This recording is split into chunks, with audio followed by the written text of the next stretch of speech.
आजिर video होची आयुष्मान योजना operator user ID केमिति बनैबे। ए वीडियो रे आपण मानकु सिखेइबी केमिति ऑपरेटर आईडी क्रिएट करिवे। स्टेप बाय स्टेप सब डाउट क्लियर करिवी। आउ एडमिन कोड कोठु पाइबे सब किछि गोटे वीडियो रे कवर करिवी। तो चलंतु वीडियो स्टार्ट करिवा।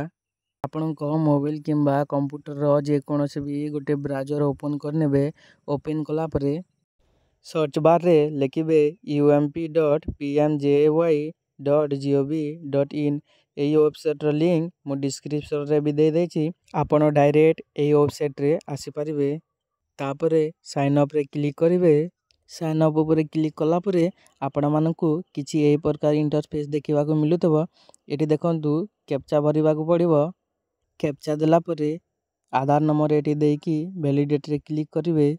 आउ थरे कैप्चा देकी ई केवाईसी मोड रे आधार ओटीपी रे क्लिक करिवे। आधार ओटीपी रे क्लिक कला परे डिस्प्ले रे एमिति पॉपअप शो करिवो।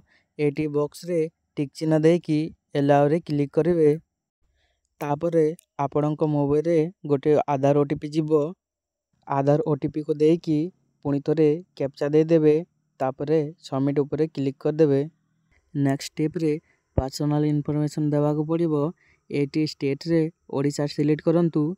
तापरे आपणकर जीमेल आईडी देकी वेरीफाई रे क्लिक करंतु। तापरे तले मोबाइल नंबर देकी वेरीफाई रे क्लिक करंतु। तापरे आपणक मोबाइल रे दुईटी ओटीपी जिवो। ता पूर्वरु अपलोड न्यू पिक्चर रे क्लिक करिकी आपणक फोटो एटी देवा को पड़िबो। आपणक फोन रे दुईटी ओटीपी जाइतिबो। आधार ओटीपी आ गोटे हेउची मोबाइल ओटीपी। देखंतु एटी आपण भूल करिवेनी। आधार ओटीपी को आधार ओटीपी जगह रे देबे आ मोबाइल ओटीपी को मोबाइल ओटीपी जगह रे देबे। ओटीपी देला परे नेक्स्ट स्टेप रे आपण एटी देखि पारुथिबे ऐड रोल डिटेल्स। देखंतु अधिक लोक एटी भूल करंती। जदि एटी आपण किछि भूल करूचंती ताले आपणकर आईडी अप्रूव हेई पारिबोनी। तो देखंतु ए जिनिस को टिके भलरे फिलअप करबा को पड़िबो। प्रेजेंट एंटिटी रे एसएचए ओडिशा सिलेक्ट करंतु।